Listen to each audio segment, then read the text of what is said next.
The test is in 4 parts: Part 1, Part 2, Part 3, and Part 4. Now look at Part 1. Part 1. You'll hear a student asking for advice on her accommodation. First, you have some time to look at questions 1 to 6.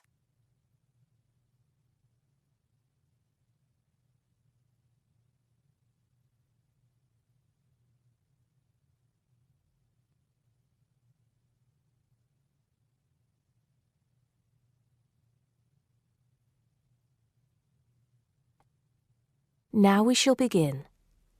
You should answer the questions as you listen, because you will not hear the recording a second time.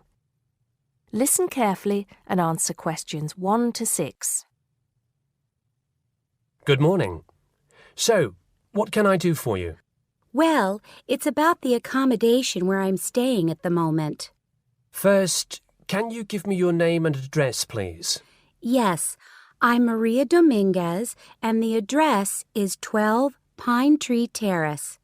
It's in Westcliff. I'm staying with 2 other students. There's actually 4 of us in the house, us 3 students and the lady who rents the house to us. So, is there a problem?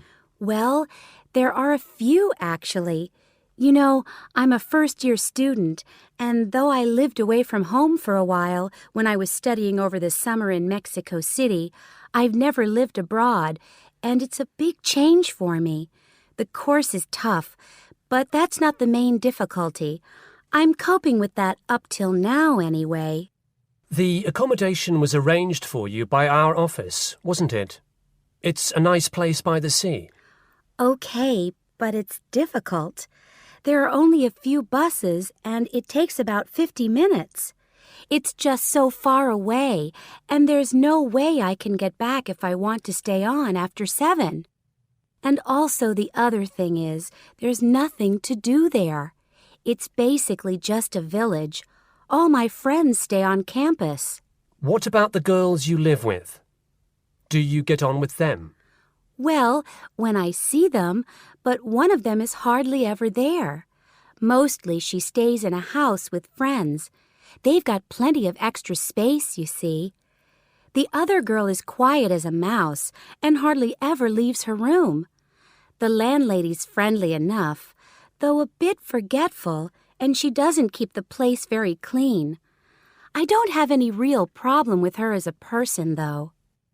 I understand it's rather far away, so I suppose you'd like us to find you a place in the halls of residence or closer by in the town. That would be good.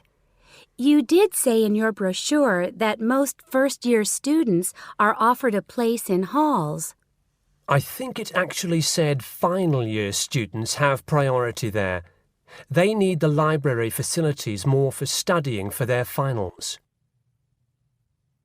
Before you hear the rest of the conversation, you have some time to look at questions 7 to 10.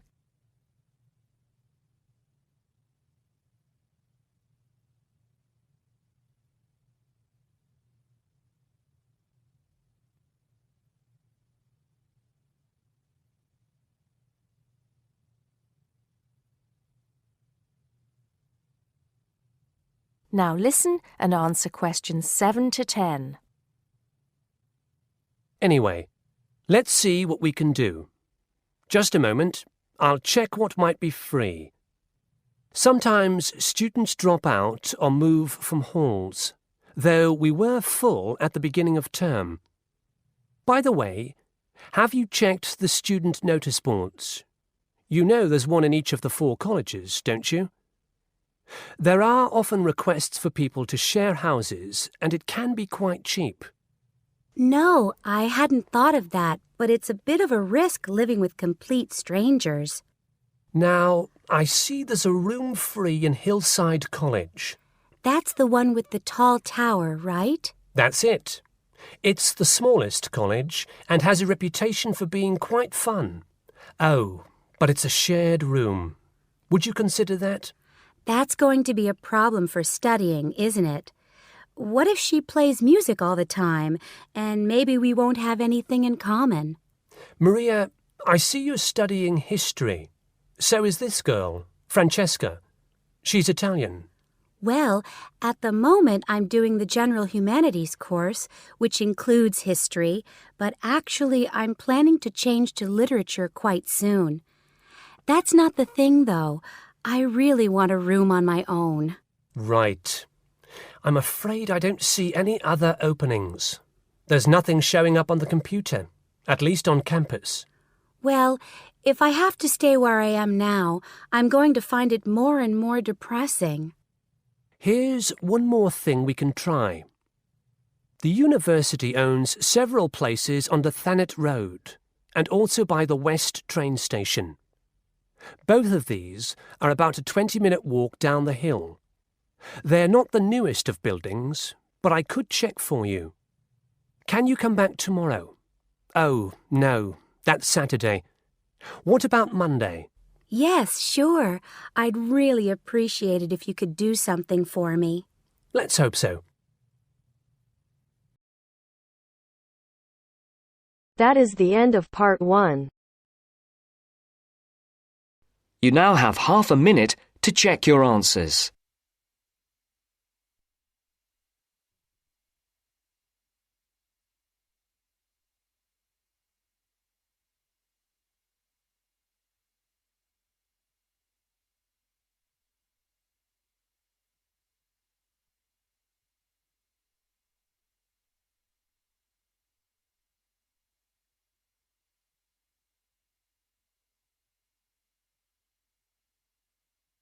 Now turns to part 2. Part 2. You will hear a lecturer discussing the possibility of creating nuclear fusion. First, you have some time to look at questions 11 to 15.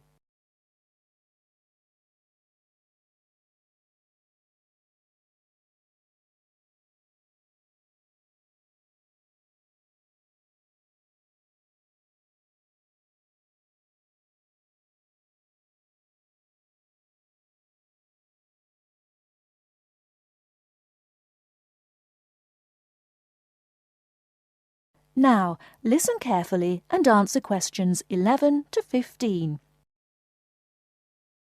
We look at the sun, a huge ball streaming out essentially limitless energy into space, and we think about how we need that energy here on Earth. Our oil reserves are running out, coal burning causes much pollution, and nuclear energy has many dangers. But where does the sun itself get its energy? The answer is that the sun makes it using fusion, or, more specifically, in a hydrogen fusion process. There is no pollution, no radioactivity, no waste products, and we have plenty of hydrogen. So, hydrogen fusion seems the perfect answer to our energy needs, and scientists have long attempted to achieve it here on Earth. So what happens during this process? The first step is to make two light atomic particles approach. In the case of our sun, these are hydrogen particles, the lightest and also the easiest to deal with. However, the problem is that the nuclei of atoms have electric fields, and fusion between these particles is opposed by their similar electric charge. They most naturally repel each other, and the nuclei of all elements are exactly the same in this respect. Thus, in order to overcome this repulsion and force them together, in the second step, the particles are heated.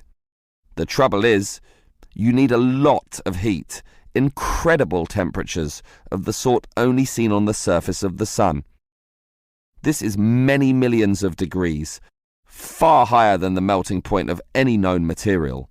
Still, the concept is simple. The hot, wildly moving particles, which are now called plasma, will crash into each other, resulting in the third step, the fusion into helium, which releases energy and begins a self-sustained process.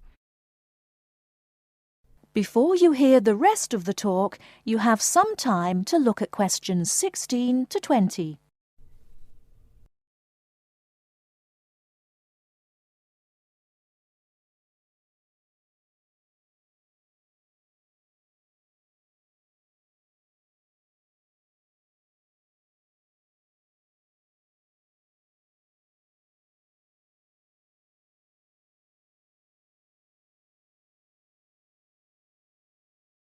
Now listen and answer questions 16 to 20. So, we know how fusion works. Thus, the big question is, can we create it here on Earth? We actually have the technology to superheat hydrogen into plasma, but no container on Earth can deal with those temperatures. Thus, we need to confine this superheated material so that it doesn't touch anything. For that, we need a special reactor, and most research has focused on an apparatus known as a tokamak system. That's Tokamak, an acronym from some Russian words meaning toroidal chamber with magnetic field. It's an apt name, since a very powerful magnetic field is used to confine and suspend the super-hot plasma in the air so that it doesn't touch anything. This is possible only because this plasma has an electric charge, which interacts with the magnetic field. Of course, the walls of the fusion vessel will still get hot, very hot, and to avoid being melted, they must be cooled with a cryogenic system to intensely low temperatures.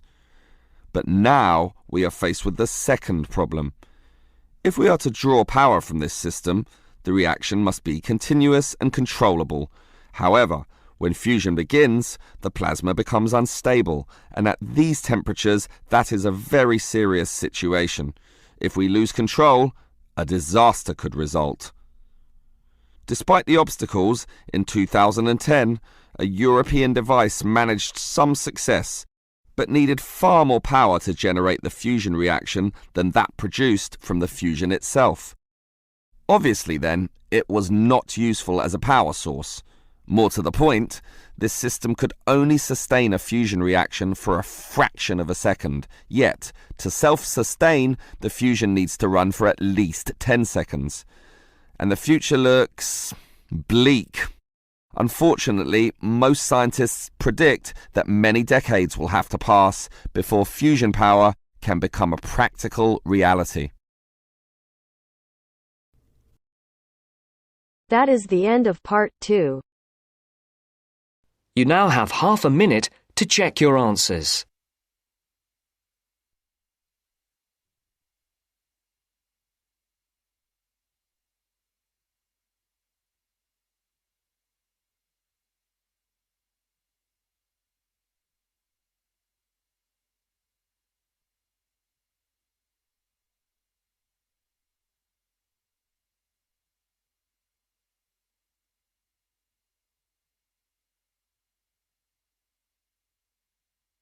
Now turns to part 3.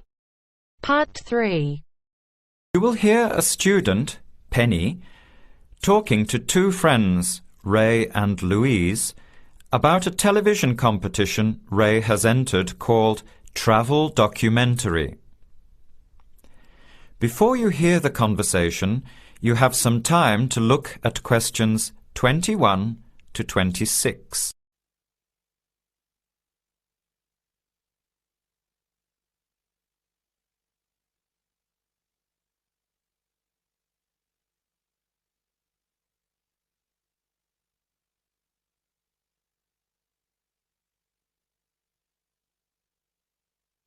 Now, listen carefully and answer questions 21 to 26. Hi, haven't seen you two in ages. What have you been up to? Hi, Penny. Ray is really excited. He's just been shortlisted for Travel Documentary. He could be off travelling around the world for 3 months. Travel Documentary? What's that? You've never heard of it? Don't you watch TV? Well, actually, no, hardly ever. Especially since I've started working on my thesis. I don't have time to breathe, let alone watch TV. So what's this all about, Ray? Well, actually, it's a competition run by public TV. It involves my two great loves, travel and filmmaking. Is it that program where people are sent around the world making documentary videos? I have heard of it. Fantastic! So you've been chosen? Not yet. I'm one of 34 selected for an interview next week, so I've made it through the first cut. Yeah, there were over 200 applicants from around the country. Pretty amazing, hey? Well, I've been lucky so far. What's the next stage? 13 are chosen from the interview to do a 4-week training course in documentary filmmaking. Then, the 8 finalists get sent off with a video camera to travel around the world. Sounds incredible. What's the catch? The catch is that every 2 weeks you have to send in a 10-minute video from a different part of the world. It's broadcast on TV along with the work of 3 of the other competitors and judged by a panel of experts and the TV audience. So you're under a lot of pressure. Wow, I guess so. You mean you're on television every 2 weeks? Yep, that's right. But first I have to be selected. Do you have to have any filmmaking experience to apply?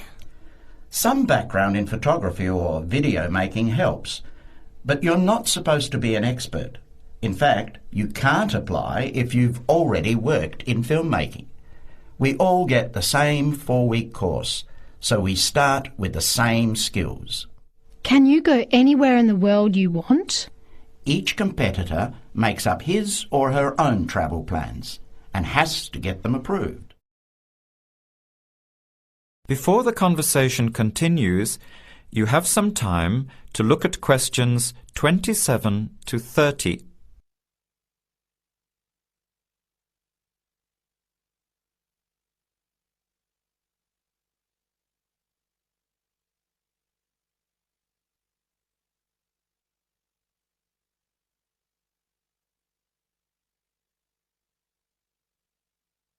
Now, as the conversation continues, answer questions 27 to 30.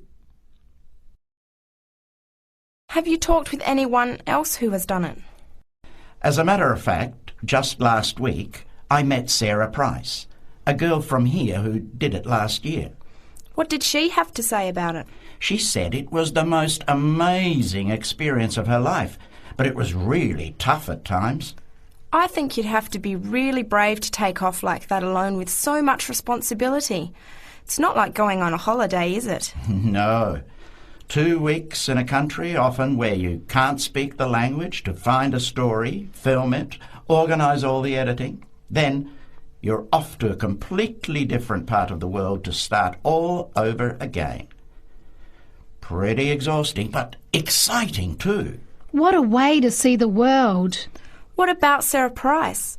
Did she have any bad experiences? She said the worst part was when she got some mysterious fever in Mongolia and thought she might have to be sent home. Fortunately, it got better, but she said it was scary to feel really ill when you're alone so far away. So what made you want to apply? When I saw the program on TV a while ago, I thought, this is for me. I've always wanted to travel, but needed to work for a year before I could even think about it. Then a new series started up. I thought, now's my chance. Don't you think you'll be lonely? I don't think I'll have time to be homesick. I'm more worried about having too much to do and not enough time to get things organised. So we might be watching you on television in the next few months. I hope so, if I'm lucky. When will you know for sure? They choose the final 8 in March. A month later, you're on your way. So do you have to pay anything? Nothing. It's all paid for. Course, camera, flights, accommodation and in-country travel. The budget is pretty tight though. No extras. I sure hope you get it.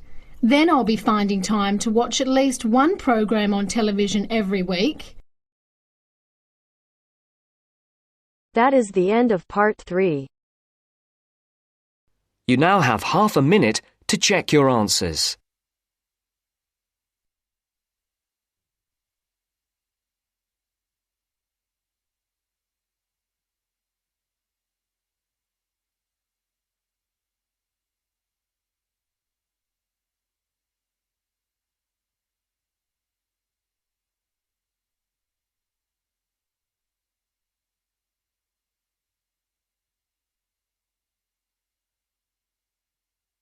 Now turns to Part 4.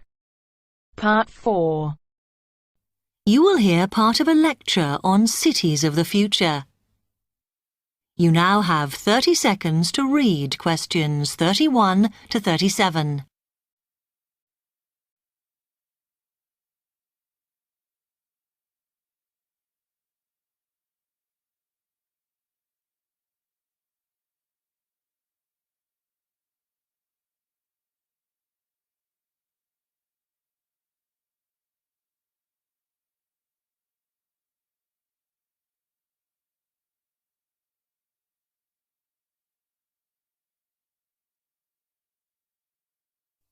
OK, we've been looking at how societies will develop in the future and at the increase in the size of cities. So I want to talk to you today about the key considerations in these cities of the future.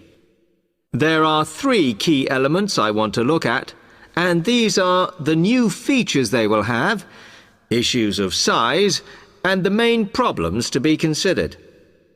First of all, individual transportation will be a big factor in these new megacities as public transport becomes unmanageable. There'll be a huge rise in the use of segways, which are personal transporters like motorized scooters. As a result, and partly also to reduce pollution, roads will be altered so that they are narrower and will take up less of a city's space than they do currently. Naturally, this is a major change to the infrastructure, and something that may hinder it is the huge amount of investment it will require. The next thing is, what is going to happen to the commercial areas? We do not want these to become even larger concrete jungles than they are at present, so we have to look at design. And current designs for city development include building gardens on the roofs of these buildings to make a more pleasant environment for workers. And you may think that these areas will expand to cope with increased commercial activity. In fact, the prediction is that they will cover 1/5 of the area that they do at present as we build upwards. The exception to this is shopping centres, which we predict will expand with more and more temperature-controlled malls. What may cause difficulties is that the superstores will be confined to the outer edges of the city, as they will be too big to fit into the new malls. Then, of course, there are the residential areas, and these will undergo their own changes. One particular development will be houses which are built from glass, as innovations in this material allow it to provide light without causing problems with temperature inside a building. The residential areas will not be allowed to expand without limit, as happens in some areas at present, and their size will be restricted to a population of 15,000. One issue, which has yet to be resolved, and I'm not sure it ever will be, is how we manage to house older residents. They will be increasing in numbers as time goes on. Finally, how will these cities live? We know we have limited energy sources, so what will we do? Well, something currently in development, which will be a feature, is that waste is going to become an energy source. For example, to provide gas in homes. Also, as new technology and systems are developed, we will find that energy plants will become smaller. Another energy source we could use, but one which raises issues of having enough space and too much noise, is wind farms. Because of the problems, I'm not convinced these will be the grand solution to our energy problems that we thought they were going to be. You now have 15 seconds to read questions 38 to 40.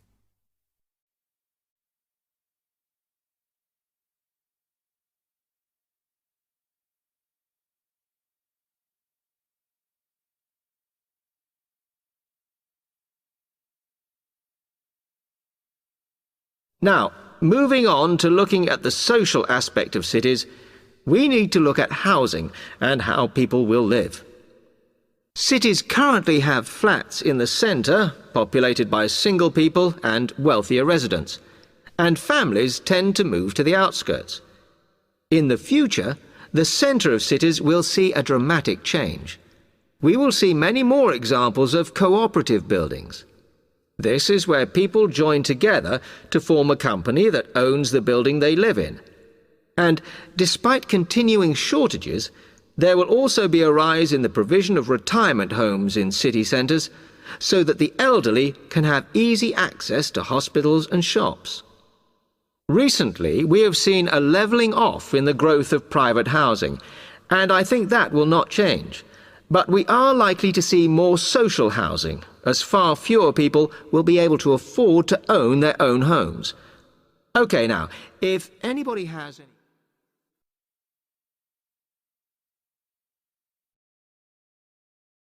That is the end of part 4. To check your answers,